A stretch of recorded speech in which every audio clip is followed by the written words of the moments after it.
حضرت حلیمہ سعدیہ بیان فرماتی ہے جب میں نے اتنا سنا تو میں وہیں پر سہم گئی، میری آنکھوں سے آنسو نکلنے لگے، میں تڑپ گئی۔ میں نے کہا میری آنکھوں کی ٹھنڈک ہے میرا بچہ، میرے دل کا قرار، میرے دل کا سکون ہے میرا بچہ، کہیں ایسا نہ ہو یہ مار دے۔ حضرت حلیمہ سعدیہ بیان فرماتی ہے میں رو رہی ہوں، میری آنکھوں سے آنسو کے قطرات گرے، اور جیسے ہی چہرے مصطفیٰ پر گرے اور میں نبی کریم صلی اللہ تعالی علیہ وسلم کی آنکھ کھلی، میرے آقا مسکرائے، آسمان کی طرف کو دیکھا، اچانک ایک بجلی کڑکی، وہ تمام لوگوں کے اوپر گر گئی، اور جیسے ہی گری تمام لوگ خاکستر ہو گئے۔ نبی کریم صلی اللہ تعالی علیہ وسلم مسکرا رہے ہیں، غیب سے آواز آ رہی ہے، اے مٹانے والوں، میرے محبوب کو قتل کرنے والوں، تم مٹ سکتے ہو، تم قتل ہو سکتے ہو، تم فنا ہو سکتے ہو، تم مر سکتے ہو، لیکن سرکار کو کوئی بھی بال بیکا نہیں کر سکتا۔ تبھی تو اعلیٰ حضرت کہتے ہیں مٹ گئے، مٹتے ہیں، مٹ جائیں گے سبادہ تیرے، نہ مٹا ہے نہ مٹے گا کبھی چرچا تیرا۔ حضرت حلیمہ سعدیہ رضی اللہ تعالیٰ عنہ بیان فرماتی ہیں کہ جس سال میں سرکار کو لینے کے لیے مکہ شریف آئی، وہ سال بڑی قحط سالی کا سال تھا، جانور دبلے ہو چکے تھے، بارش نہ ہونے کی وجہ سے پیڑوں پر پتے موجود نہیں، زمین پر سبزہ نہیں، پیڑ سوکھ چکے ہیں، زمین پر سبزہ نہیں ہے، ہر انسان ہر جانور قحط سالی کا شکار ہے۔ حضرت حلیمہ سعدیہ رضی اللہ تعالیٰ عنہ بیان فرماتی ہیں کہ کئی دن تک ہمیں کھانے کے لیے نہیں ملتا، پینے کے لیے نہیں ملتا، ہم اپنی بھوک مٹانے کے لیے جنگل کی طرف جاتے اور وہاں سے پتے توڑ کر کھایا کرتے تھے، تب ہماری جا کر بھوک مٹا کرتی تھی۔ حضرت حلیمہ سعدیہ بیان فرماتی ہیں ایک وقت وہ آیا کہ 3 دن کا عرصہ گزر گیا، ہمیں کچھ بھی کھانے کے لیے نہ ملا، میں بھوک کی وجہ سے بڑی کمزور ہو گئی، جب بھوک کی شدت زیادہ ہوئی تو میں کمزوری کی وجہ سے زمین پر لیٹ گئی، میری آنکھ لگی، جب آنکھ لگی تو خواب کے اندر ایک بہت ہی خوبصورت بزرگ تشریف لے کر آئے، اور ان بزرگ نے کہا بیٹی تجھے بھوک لگی ہے؟ میں نے کہا بابا ہاں مجھے بہت بھوک لگی ہے۔ وہ بزرگ فرماتے ہیں کہ بیٹی چل میرے ساتھ، میں تیری بھوک اور پیاس کا انتظام کرتا ہوں۔ تو حضرت حلیمہ سعدیہ بیان فرماتی ہیں بابا جان میں بھوک کی وجہ سے چل بھی نہیں سکتی۔ وہ بابا نے کہا بیٹی میرا ہاتھ پکڑ۔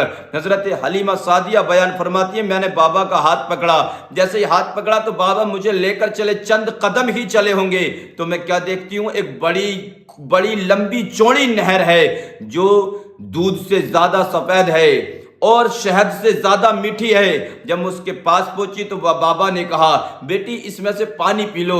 میں نے ایک گھونٹ پیا، میں نے ایک گلاس پیا تو بڑا لطف آیا، دوسرا گلاس پیا تو بڑا لذیذ لگا، تیسرا گلاس پیا تو میری بھوک اور پیاس ختم ہو گئی۔ وہ بابا کہنے لگے بیٹی اب نہا بھی لو۔ میں جب نہائی تو حضرت حلیمہ سعدیہ بیان فرماتی ہیں کہ میں اپنے آپ کے اندر مزید خوبصورتی کا اضافہ محسوس کر رہی تھی، ایسا لگ رہا تھا جیسے میں کسی بادشاہ کی بیٹی ہوں۔ حضرت حلیمہ سعدیہ بیان فرماتی ہے جب وہ بابا چلنے لگے تو میں نے ان بابا سے پوچھا بابا آپ ہیں کون اور مجھے یہ مقام کیوں ملا ہے، مجھے یہ مرتبہ کیوں ملا ہے؟ تو وہ بابا کہنے لگے بیٹی میں تیرا وہ شکر ہوں جو تو ہر حال میں شکر ادا کیا کرتی ہے، تجھے بھوک لگتی ہے کھانے کو نہیں ملتا ہے پھر بھی تو اللہ کا شکر ادا کیا کرتی ہے، تجھے پیاس لگتی ہے پینے کو نہیں ملتا ہے پھر بھی تو اللہ کا شکر ادا کیا کرتی ہے، میں تیرا بہی شکر ہوں، میں تیرا بہی صبر ہوں۔ اور یہ نہر کوئی عام نہر نہیں ہے، یہ نہر جنت میں روا ہے، اس نہر کو نہر حیات کہتے ہیں۔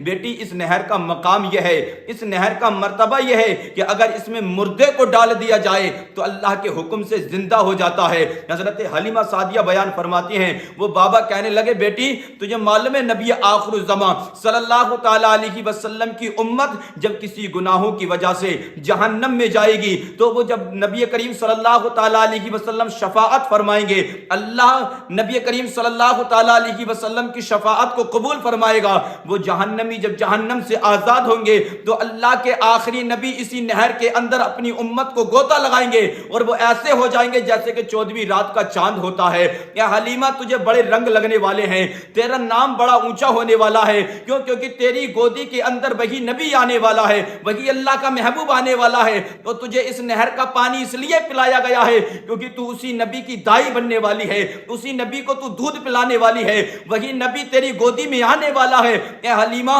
تیرا بڑا چرچا ہوگا، پورے زمانے کی دائیاں بچوں کو پالیں گی، لیکن وہ کملی والا تجھے پالے گا، بلکہ تیرے پورے خاندان کو پالے گا۔ میں کہتا ہوں، دنیا کہتی ہے اے حلیمہ تو نے نبی کو پالا ہے، پر میں کہتا ہوں تجھ کو حلیمہ میرے نبی نے پالا ہے۔ ایسا طالب کوئی نہیں ہے جیسا حق تعالی ہے، کوئی نہیں محبوب بھی ایسا جیسا کملی والا ہے۔ حضرت حلیمہ سعدیہ بیان فرماتی ہیں، جب میری آنکھ کھلی تو میں نے کیا دیکھا کہ وہ بابا نہیں ہے، وہ نہر نہیں ہے، لیکن میں اپنے آپ کو وہی محسوس کر رہی تھی جیسے کہ میں کسی بادشاہ کی بیٹی ہوں۔ جب میں صبح اٹھی، محلے کی عورتوں نے مجھے دیکھا، کہنے لگی حلیمہ یہ راتوں رات میں انقلاب کیسا، یہ چند لمحوں میں چند گھڑیوں میں یہ تبدیلیاں کیسی؟ حضرت حلیمہ نے کہا بہنوں کیا بات ہے؟ وہ عورتیں کہتی ہیں حلیمہ ہم دیکھ رہے ہیں تو ایسی لگ رہی ہے جیسے کسی بادشاہ کی بیٹی ہے، کسی سلطان کی بیٹی ہے، بڑی خوبصورت لگ رہی ہے۔ حضرت حلیمہ سعدیہ بیان فرماتی ہیں میں نے ہنس کر ٹال دیا اور کوئی جواب نہ دیا۔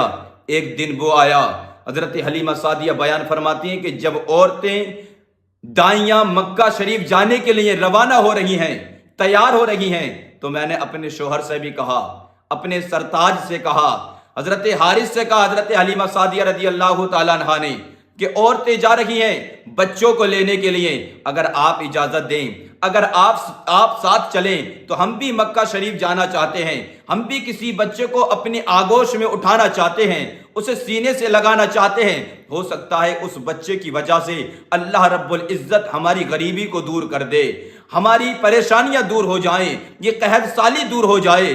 حضرت حارث نے کہا ٹھیک ہے کوئی بات نہیں ہے، ہم چلنے کے لیے تیار ہیں، لیکن وجہ یہ ہے کہ ہمارے پاس ایک ہی اونٹنی ہے اور وہ اتنی کمزور ہے کہ ہم اس کی پسلیاں گن سکتے ہیں، وہ صحیح کر کے کھڑی نہیں ہو سکتی، ہم اس پر سوار ہو کر کیسے چلیں گے؟ حضرت حلیمہ سعدیہ کہہ رہی ہیں اے میرے شوہر، اے میرے سرتاج۔ حضرت حارث رضی اللہ تعالیٰ عنہ سے حضرت حلیمہ سعدیہ بار بار اصرار کر رہی ہیں کہ آپ کچھ بھی کریں، ہم دیر سے ہی صحیح لیکن مکہ شریف تو پہنچ گئے جائیں گے نا۔ حضرت حارث نے اونٹنی کو تیار کیا، تیار کرنے کے بعد آپ کے چھوٹے بیٹے جو شیر خوار تھے، جو دودھ پیتے تھے، حضرت حلیمہ سعدیہ کا جس کا نام تھا حضرت عبداللہ، آپ نے ان کو ساتھ لیا۔ حضرت حلیمہ سعدیہ اونٹنی پر سوار ہیں اور آپ کے بیٹے آگے ہیں، دونوں تینوں حضرات جب یہ چلے ہیں اور جیسے ہی چلنے لگے تو جو سرحدی راستہ، جو راستہ مکہ شریف کے لیے جا رہا تھا، جب آپ وہاں پر پہنچے تو کیا دیکھتے ہیں کہ تمام دائیاں تیز رفتار سواریوں سے آگے بڑھتی چلی جا رہی ہیں۔ حضرت حلیمہ سعدیہ رضی اللہ تعالیٰ عنہا نے کہا اے بہنوں یہ جو قانون ہے یہ سفر کے خلاف ہے، تم سفر کے خلاف نہ کرو۔ لوگوں نے، ان عورتوں نے کہا حلیمہ کیا بات ہے؟ حضرت حلیمہ سعدیہ رضی اللہ تعالیٰ عنہ بیان فرماتی ہیں کہ سفر کا قانون یہ ہے، سفر کا نیم یہ ہے کہ کوئی بھی انسان اگر ساتھ نکلا ہے تو ساتھ ہی منزل تک پہنچنا چاہیے، ایک دوسرے کا خیال رکھنا چاہیے۔ تو ان عورتوں نے کہا نہیں نہیں حلیمہ تو جس سواری سے سفر کر رہی ہے وہ کمزور ہے، ہم جس سواری پر سوار ہیں وہ طاقتور ہے، اور تو قبیلے میں سب سے زیادہ غریب ہے، ہم قبیلے کی سب سے امیر عورتیں ہیں، امیری اور غریبی کا مقابلہ نہیں ہوتا ہے، کمزور کا اور طاقتور کا مقابلہ نہیں ہوتا ہے، تو آرام آرام سے آ، ہم تیزی سے جاتے ہیں۔ حضرت حلیمہ سعدیہ بیان فرماتی ہیں جب عورتوں نے اتنا کہا، ان دائیوں نے اتنا کہا تو میری آنکھوں میں آنسو آ گئے۔ حضرت حارث نے کہا حلیمہ ابھی بھی وقت ہے، ہم واپس چلتے ہیں، لیکن حضرت حلیمہ سعدیہ نے کہا اے میرے شوہر، اے میرے سرتاج، آپ جو ہے ہمت نہ ہاریں، ہم ایک نہ ایک دن کسی نہ کسی ٹائم مکہ شریف پہنچ ہی جائیں گے۔ حضرت حلیمہ سعدیہ رضی اللہ تعالیٰ عنہ بیان فرماتی ہیں کہ جب میں مکہ شریف میں داخل ہوئی وہ پیر کا دن ہے،